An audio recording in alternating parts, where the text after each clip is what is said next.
श्री श्री सत्यात्मतीर्थ स्वामी महाराज की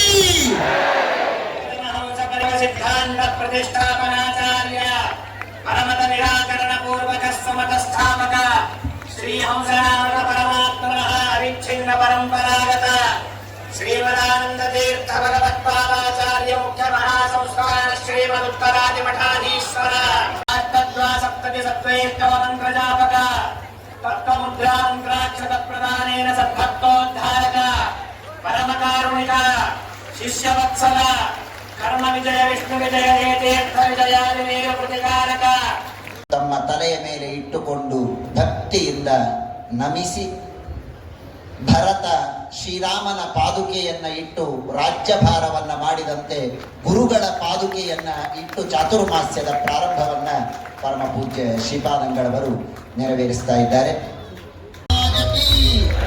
ಶ್ರೀ ಶ್ರೀ ಸತ್ಯಪ್ರಮೋದ ತೀರ್ಥ ಸ್ವಾಮಿ ಮಹಾರಾಜ ಕಿ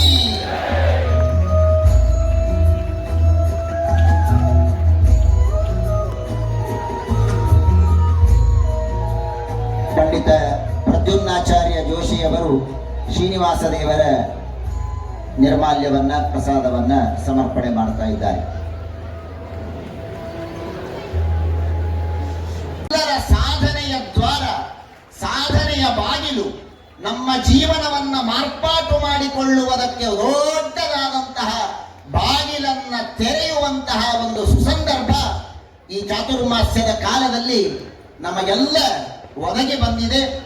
ಪರಮ ಪೂಜ್ಯ ಶ್ರೀ ಶ್ರೀಪಾದಂಗಳವರು ಧಾರವಾಡದಲ್ಲಿ ಚಾತುರ್ಮಾಸ್ಯವನ್ನ ಮಾಡಬೇಕು ಅಂತ ಸಂಕಲ್ಪ ಮಾಡಿದಾಗಲೇನೆ ಧಾರವಾಡದ ಭಕ್ತರ ಭಾಗ್ಯದ ಬಾಗಿಲು ತೆರೆದು ಬಿಟ್ಟಿದೆ.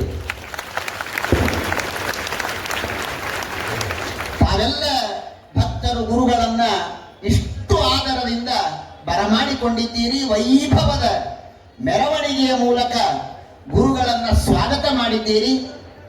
ಮೆರವಣಿಗೆ ಕೇವಲ ಒಬ್ಬ ವ್ಯಕ್ತಿಯ ಮೆರವಣಿಗೆ ಅಲ್ಲ. ಅದು ಮೆರವಣಿಗೆ ಅಂತ ಅನ್ನುವುದು ಕೇವಲ ಒಬ್ಬ ಸ್ವಾಮಿಗಳಿಗೆ ಮೆರವಣಿಗೆ ಅಲ್ಲ.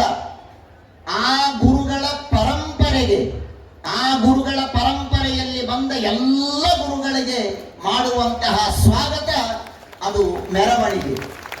ಶೋಭಾಯಾತ್ರೆ ಅಂದರೆ ಕೇವಲ ಒಬ್ಬ ವ್ಯಕ್ತಿಯ ಶೋಭಾಯಾತ್ರೆಯಲ್ಲ, ಸಮಸ್ತ ಸಮಾಜದ ಹಿರಿಮೆ, ಗರಿಮೆ, ಪ್ರತಿಷ್ಠೆ, ಅಭಿಮಾನ, ಸ್ವಾಭಿಮಾನ ಇವುಗಳನ್ನ ತೋರಿಸುವಂತಹ, ನಮ್ಮ ಸಂಸ್ಕೃತಿಯ ಹಿರಿಮೆಯನ್ನ ಜಗತ್ತಿಗೆ ಸಾರುವಂತಹ ಒಂದು ಶೋಭಾಯಾತ್ರೆ ಇವತ್ತು ಧಾರವಾಡದ ಜನತೆ ಮಾಡಿದೆ ಎಂದರೆ ತಪ್ಪಾಗಲಿಕ್ಕಿಲ್ಲ. ಅಂತಹ ಅದ್ಭುತವಾದ ಸ್ವಾಗತವನ್ನ ಗುರುಗಳಿಗೆ ತಾವೆಲ್ಲ ಕೋರಿದ್ದೀರಿ.